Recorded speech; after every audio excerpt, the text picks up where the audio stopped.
Okay, good afternoon, everyone, or good morning for some.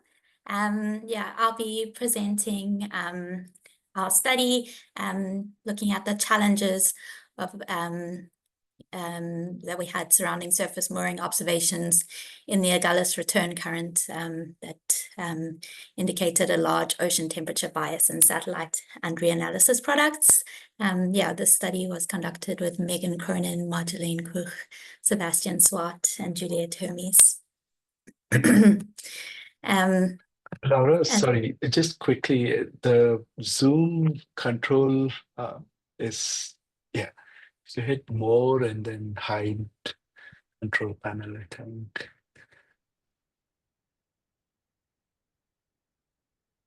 Is that okay? Yeah. Okay. As an introduction, our study took place in the Agulhas return current, and the Agulhas return current system, like other western boundary current systems and their extensions, are important for the transport of heat polewards, and they play an important role in the global heat flux budget and climate.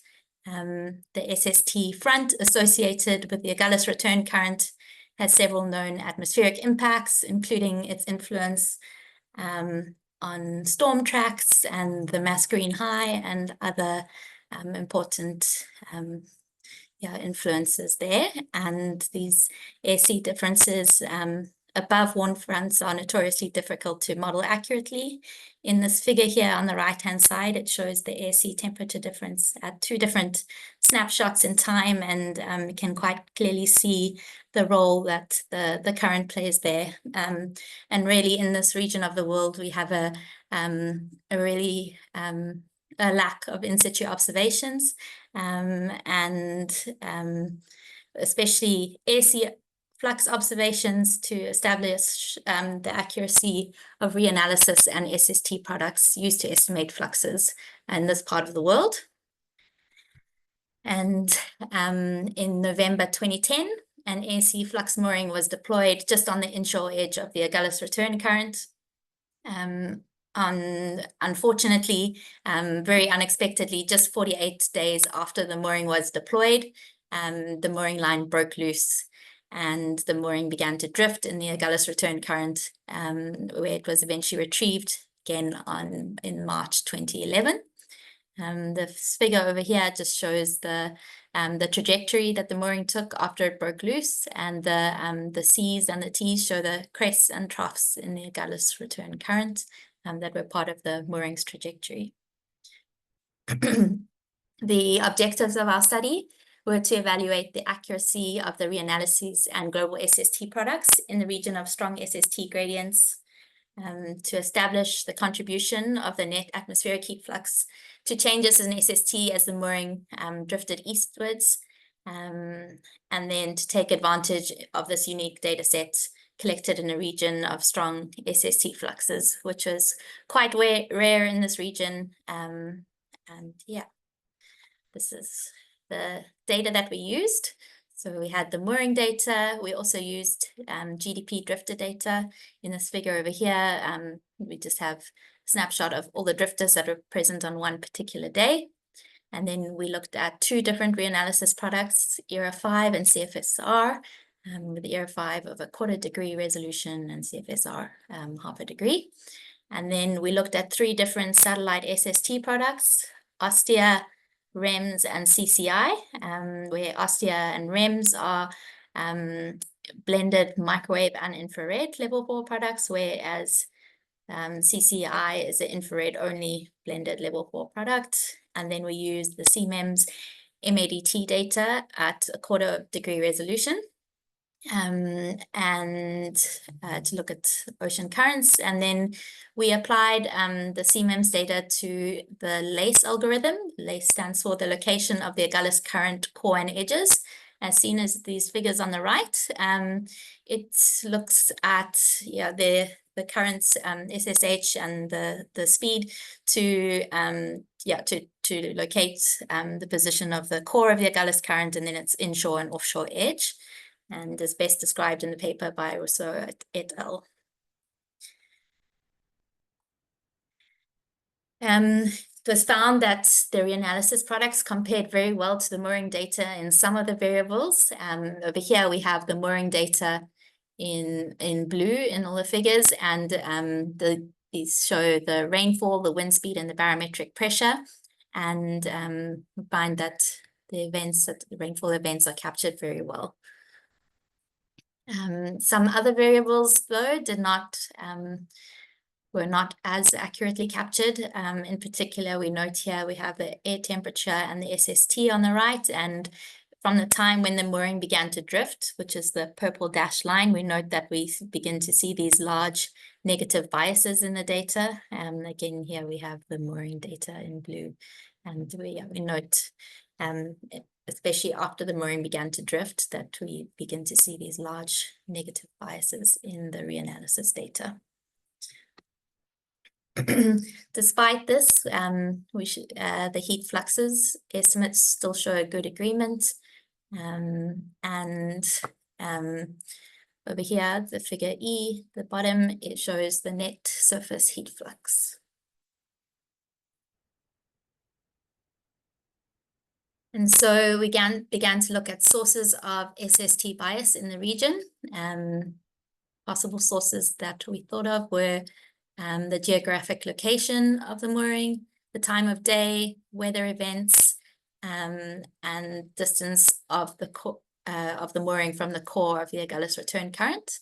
We ruled out geographic location just because they're not in close proximity to the coast, and time of day was also ruled out since we didn't see any consistent diurnal changes in the data. And then we do examine weather events because cloud was thought to be important, particularly for infrared only products, and distance of the core of the mooring from the core of the Agulhas current. We investigated potential roles that the SST gradient could play in the bias, and also how well the warm tongue of the Agulhas return current was captured. In this figure over here, we have the mooring data again in blue, and at the top we have the mooring data compared to the daily reanalysis product, and then at the bottom the mooring data compared to the different satellite SST products. And this figure just shows that the satellite products show a similar negative bias to the reanalysis products, with the CCI data, which was the infrared only product, comparing most favorably to the mooring data. When we reduce the resolution of all the products to 0.5 degree, we see a reduced accuracy in the products, but still found that the CCI data compared more favorably than some of the other products to the mooring data.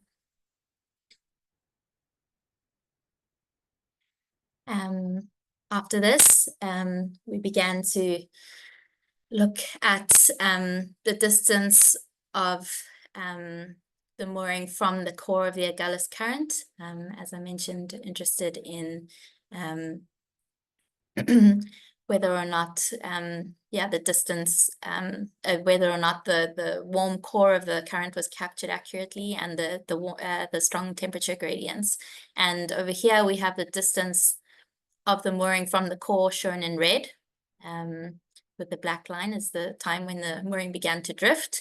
And this figure shows that the largest biases occurred when the mooring was within 50 kilometers of the core of the current, particularly when it's on the southern side of the Agulhas return current core.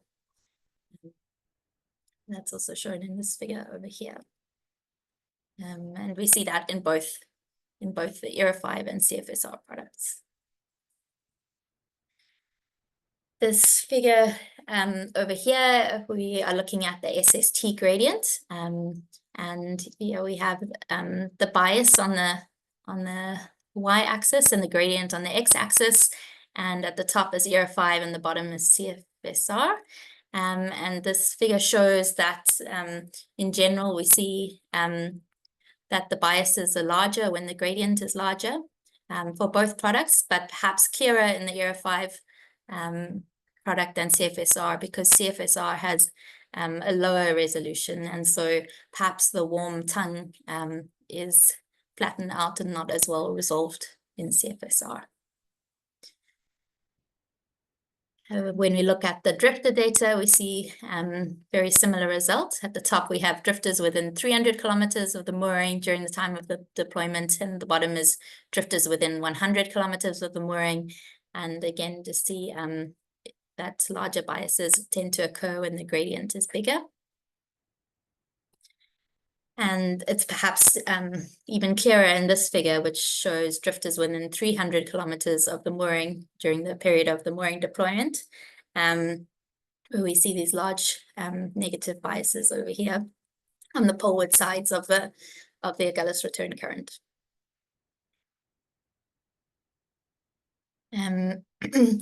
Next, we looked at the relationship between the bias and the rainfall. The rainfall is a pretty good proxy for cloud cover, and wanted to see whether the bias was affected at all by the weather. And here we see that sometimes the large biases occurred during periods of cloud cover, but not always, or rainfall events. So many of the large biases do occur when it was raining, but not all of them. The last thing that we looked at was the dynamics of the warm Agulhas return current tongue and how the SST evolved as the mooring drifted eastwards. So this figure just shows the period during which the mooring was entrained with the Agulhas return current, so the time from which it broke loose. And it shows a decrease in the temperature with time, and much of this can be attributed to the regional net surface heat flux cooling. And this implies that the mixing could be weak, which may explain why the warm tongue of the Agulhas return current is able to extend so far eastward. And I think that is where we're going to leave it for today. And these are the conclusions of our study, that ASC flux mooring allows for the important validation of reanalysis products in a region where there's so few in situ data, especially data which with ASC fluxes, and there's a large negative bias observed here in the reanalysis SST and 2-meter air temperature. But despite this, the ASC turbulent fluxes are highly comparable to the mooring data. In particular, the large biases observed were on the polar side of the meander crests and troughs in the Agulhas return current tongue.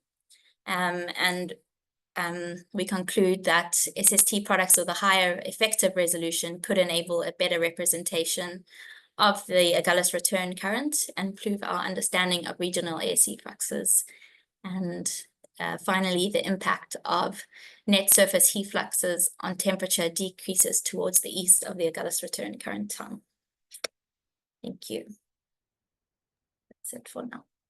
Thank you. Thank you, Laura. Very nice talk and work. Any questions from audience? So while we wait for questions from the audience, Laura, I had one regarding the diurnal cycle of SST in this region. Like, how strong is it? And were you able to look at biases in the diurnal cycle as well? With the mooring data and compare it to the reanalysis? We didn't see a consistent diurnal cycle in the SST. Okay. Was the diurnal cycle amplitude strong, or it was pretty weak in this region? I think it was weak. Okay. Yeah. Okay, thanks. Deidre? Can you hear me? Yes, I can. Okay, great. I guess I had a couple of questions, one of which was just Did you look at any of the very high resolution SST products, like, you know, whatever it is, it's a few hundred meters from Veers or Modus or whatever? And then the other one was just sort of a wondering question, which is, why do you think the fluxes looked relatively unbiased if the SSTs were biased? It's almost like there's something correcting it. I mean, how is that happening? I would have expected the fluxes to reflect that SST bias, but so we only looked at the level 4 SST products, and so I guess not any higher resolution than the one that might make a big difference in that area. That's all I was thinking. Yeah, that is true. I guess when we were only looking at level 4 products, so perhaps a level 3 or level 2 might have been might have shown might have been different, but I guess then you run into other obstacles such as cloud cover and spatial coverage and things. But definitely, it could have, the higher resolution could have given a different result, and I would surely have resolved the warm Agulhas current tongue even more, because we already see a difference between the Reanalysis products and these products that we looked at. And then the second question was why did it compare so well? I think we had thought that one of the possible reasons was that perhaps an improvement in the SST could also, that I think that, I'm not confident to say it, but perhaps that an improvement in the SST would also improve the air temperature bias, and that could improve it overall. Thanks. Yeah, Thanks for that question. I don't see other questions right now. I had another one, Laura, in terms of the winds and currents in this region. How strong do you see the wind current interactions playing a role in modulating the air-sea fluxes in this region? And also, do you have observations, or do you know what the sea state looked like during this deployment, and were the waves large and strong during this period? Could you repeat the first part of the question? Sorry. Yeah. So the first part of the question was regarding the winds and the ocean currents. Like, how much do you think the interaction between the wind, like the wind direction and the wind amplitude, with the ocean current, right? Like thinking of relative wind speed, for instance, if the wind speed, surface wind speed, and the ocean currents are both strong, you would look at the relative wind speed to look at some of the momentum fluxes and also indirectly impacting the heat fluxes.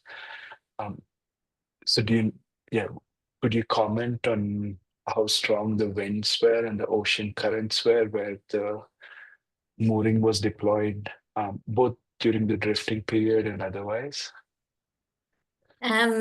Sure. I hadn't looked necessarily at the relative wind speed or the direction of the ocean currents relative to the wind speed, but I do think that the ocean currents were strong at the time when the mooring broke loose. I think the mooring was originally deployed on the inshore edge of the Agulhas return currents, but at the time when the mooring broke loose, the current had shifted and the currents were much stronger. But not in terms of fluxes. This was summer, though, in the Southern Hemisphere during this whole deployment. So we were not seeing the super high winds that you might expect during the winter. But even so, they were substantial. And as that slide showed, it was where she looked at the heat fluxes versus the change in the temperature. Much of the heat of the temperature of that of the warm tongue of the Agulhas return current was just cooling due to those heat fluxes. As that current extends into the interior of the ocean there, past the seamounts and the ridge there.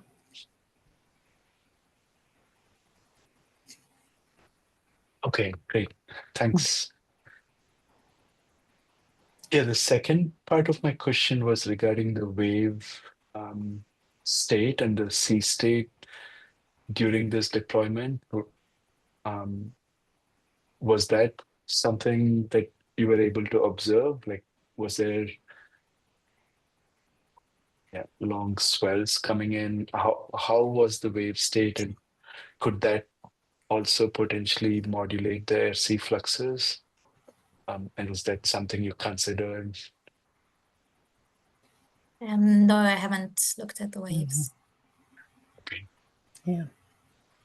I guess, Laura, could you go to that figure that has the air temperature with the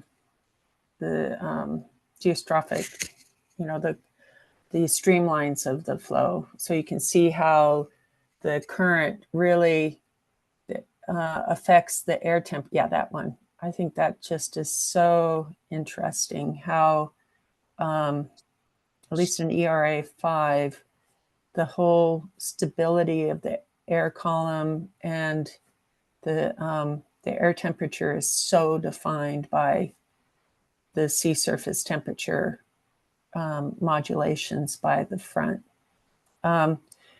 But I mean, what Laura's study is showing is just how hard it is to get these, the sea surface temperature structure with these currents, because, I mean, to really resolve that tongue of warm water, you have to have high resolution. And the IR temperature on those fronts has systemic, destabilization on the warm side of the front, and so that gives you cloudiness in the infrared SST, but then the microwave SST, which can resolve through the clouds, does not have the resolution to give you that cold tongue. And so in both cases, I mean, for both the microwave SST and the IR SST, with these kinds of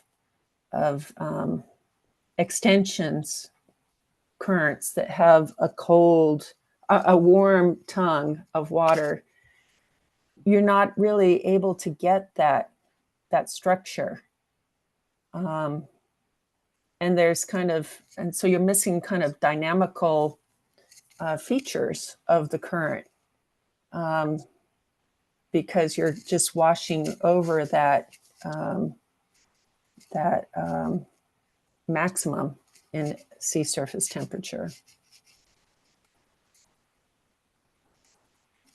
Yeah. Maybe I have another related question.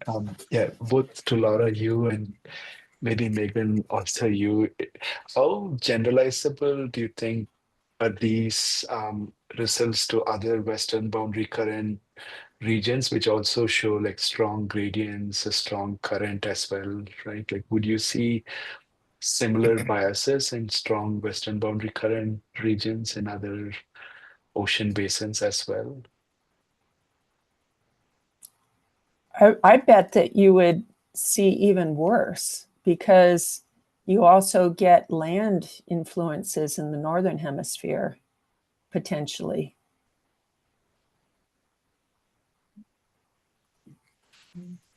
But more more in situ data, which can be Right. incorporated.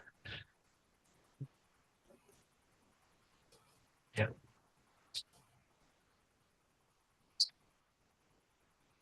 Any other questions for Laura?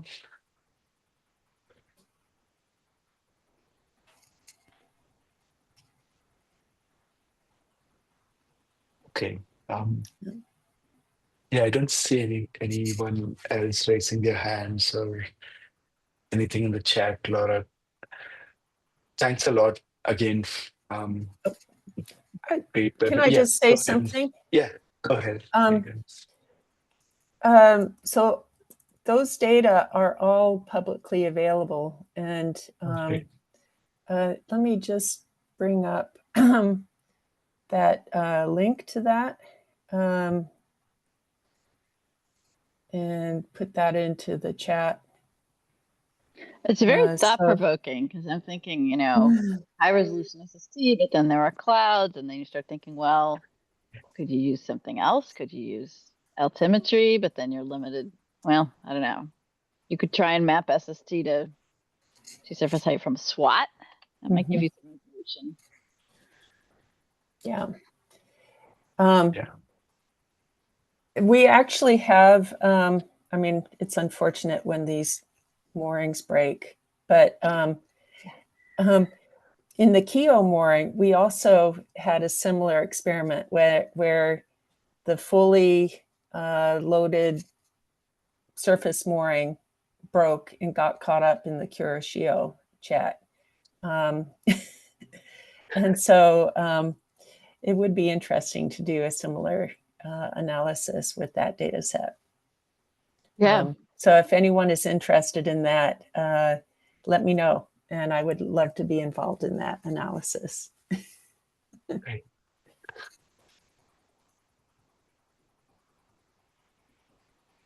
How was this mooring recovered, just out of curiosity? It was just remarkable. It was with a lot of help from David Valsden from the Large Marine Somali Current Ecosystem Group. But there was a ship that was going from Le Réunion to Antarctica and to supply them. And it was actually, it just crossed. So you had the buoy going and the ship coming, and the ship had to slow down for 2 hours because they wanted to do the deployment during the daytime hours. And so they recovered it, and they, you know, it had broken at 700 meters. So it had all the sensors on the line. And then they went to Antarctica, and then they actually went to Mauritius, where there was a SCORE working group meeting that I was going to. Oh my gosh. And so I ended up going to that SCORE working group meeting like 5 days or 3 days early to help load up the container. And then we shipped it home, and it was really one of the cheapest recoveries that we have ever done. That's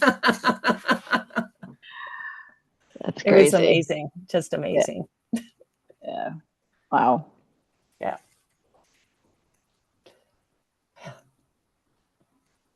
Okay. Anyway. Great. Yeah. Thanks. That was very thought-provoking. Yeah. Yeah, That, yeah, and just one final, sorry.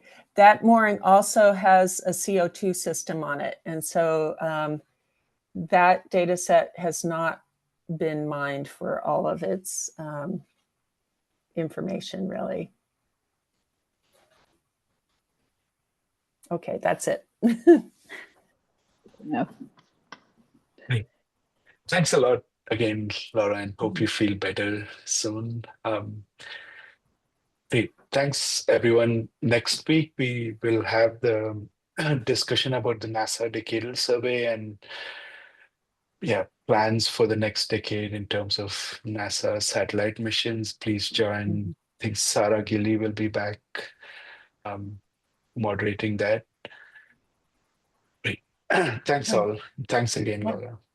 Thanks, Laura. Thank you.